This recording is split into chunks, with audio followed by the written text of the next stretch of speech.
Hello everyone.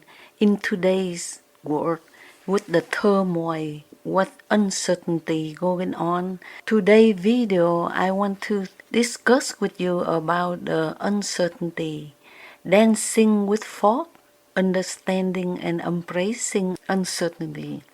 There is an old tale about a traveler walking through thick forest just before dawn. The path ahead disappears into a dense fog. He pauses, his heart pounding, not because something is chasing him, but because he cannot see where his next step will land.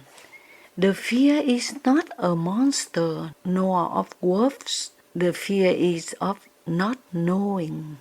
It's the unknown. That traveler is all of us. Why we despise uncertainty.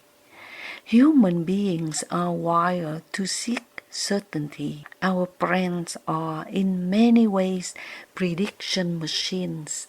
From early evolution, we learn to survive by identifying patterns, where to find food, what rustling in the bushes, when the seasons would change.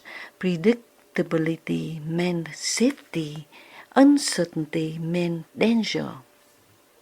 So even in the modern world, where we are unlikely to be eaten by the saber-toothed tiger, our biological programming hasn't changed.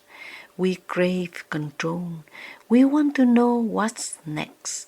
We want the roadmap, the answers, the forecast. When life doesn't give us that, our minds spiral. What if I lose my job? What if they leave me? What if I fail? What if and what if? The fog unnerves us because we can see the crowd beneath our feet, and the unknown, that's the perfect breeding ground for anxiety. But here is the twist. Life is inherently uncertain, always has been, always will be. The ocean and the compass. Imagine you are a sailor cast out to sea. There is no map. The waves shift, the winds change. Some days the sun is warm and the sea is calm. Other days the storm rises without warning. Many of us wish life were a train ride, a smooth journey with a set schedule and clear destination, but it's much more like sailing. We don't control the weather, we only control how we set ourselves. This is the first truth in handling uncertainty. We must accept what we are not in control of everything. That doesn't mean being passive or giving up. It means learning to adjust the sails, even if the sea is unfamiliar.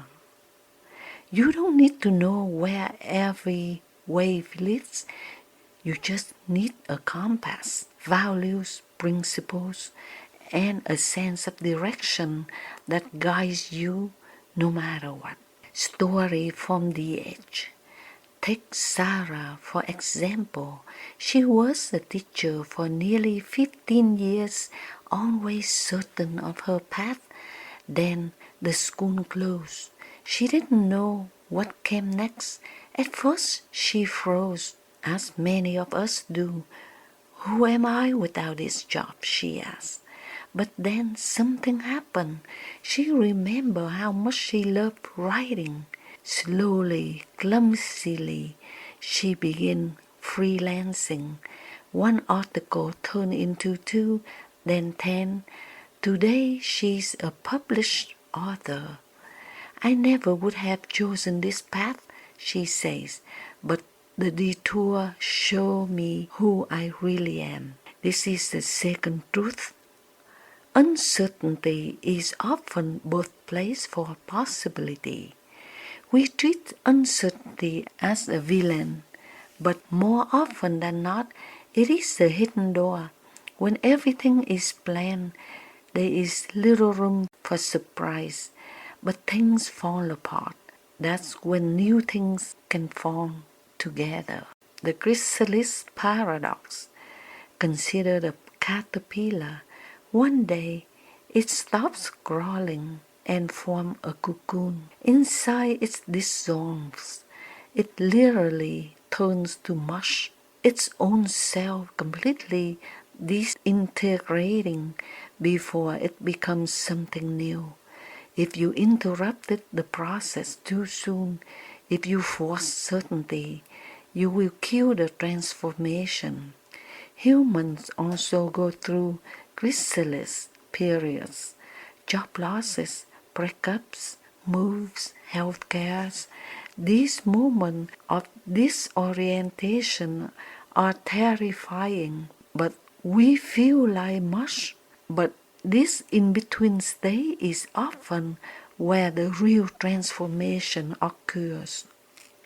So the third truth, embrace the liminal space, trust the process. Building a muscle of adaptability.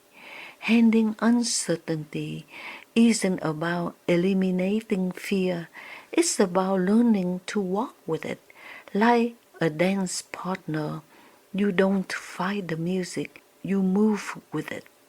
Here are some ways to build that resilience.